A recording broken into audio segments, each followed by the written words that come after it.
Good morning students. तो आज हम 10 वर्ड्स और ऐड करने जा रहे हैं अपने 1000 वर्ड्स सीरीज में। तो फर्स्ट वर्ड है राउस्ड, जगाना या उत्तेजित करना। मतलब अगर किसी को आपने कोई सो रहा था उसको आपने जगा दिया, the loud noise roused everyone from sleep. तो कोई चिल्ला रहा था जिससे सबकी नींद खुल गई। हर speech rouse the crowd to take action.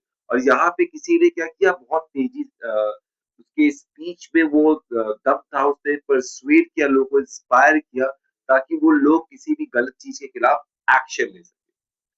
So wine, शिकायत करना या रोना धोना करना। He started to whine when he did not get what he wanted. तो बहुत लोगों की आदत है, थोड़ा सा उनके साथ भी प्रॉब्लम आती है तो वो वाइनिंग करना शुरू कर देते हैं। The baby wind until his mother picked him up.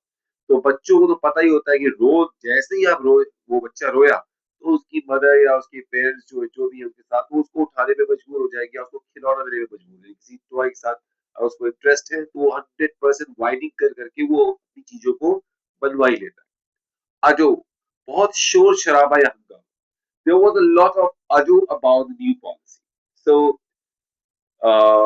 उसके बारे में बहुत सारे चीजें बात की जा रही है, मतलब बहुत ही उसको डिस्कशन का एक पार्ट बनाया हुआ है।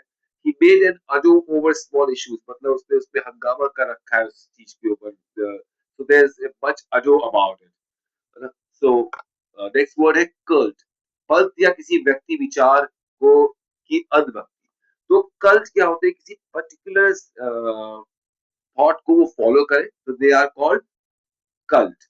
So he joined a cult that controlled his life. तो एक कल्ट होता है जो अलग तरीके से आपको लाइफ जीने का तरीका बताता है। उसको लगता है कि कुछ ऐसा नया करेंगे तो लाइफ बहुत ही एक्साइटिंग हो जाएगी। The cult believe in strange rituals.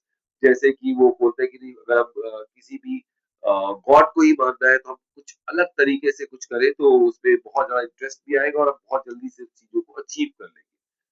तो they are called cult.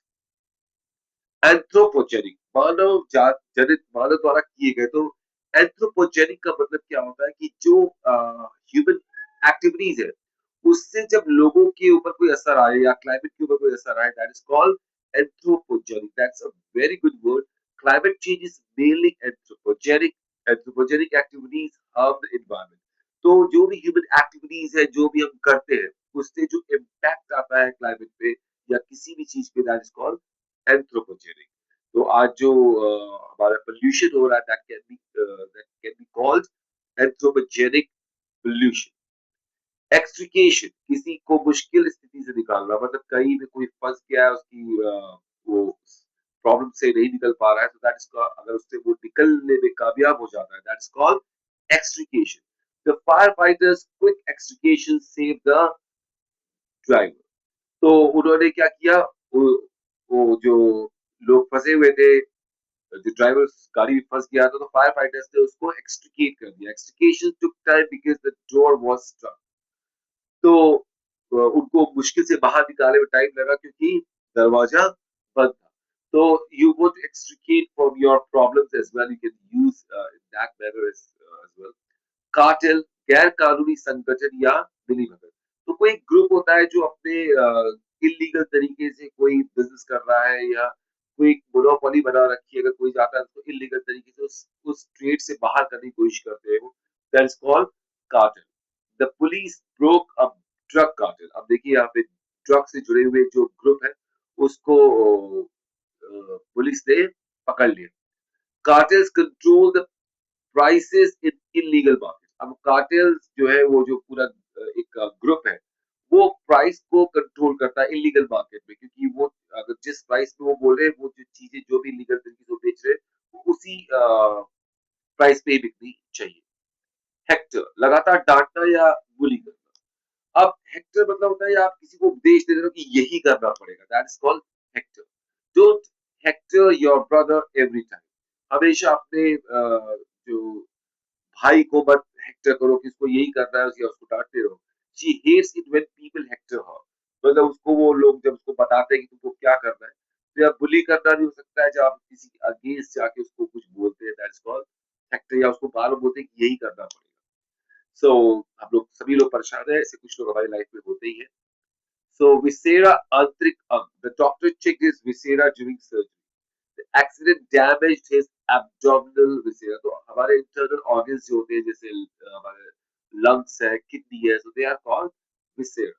So coolly, शांत एंड और संयमित तरीके से, he coolly handled the difficult situation.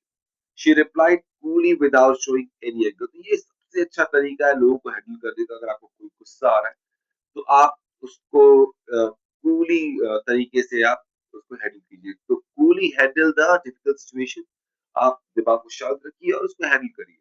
जैसे आप बड़े शांत तरीके से मेरा ये वीडियो देख रहे हैं, बस कूली तरीके से आपने इसको देख लिया कि वो झेलना इतना आसान नहीं है। तो ठीक है। और कई सारे वर्ड्स जो हम लोग उसपे ऐड करेंगे, क्योंकि जो वर्ड्स है वो तो मिलियंस ऑफ वर्ड्स है, लेकिन जो आजकल यूज हो रहे हैं, जो ज्यादातर आपको मैगजीन्स में, न्यूज़पेपर में या बुक्स में मिलते हैं, I just want to collect those words and bring it in front of you so that you can read and understand whatever you read in English. So just try to go through that and try to learn it by heart. Thank you very much. Have a nice day. Thank you. Bye-bye.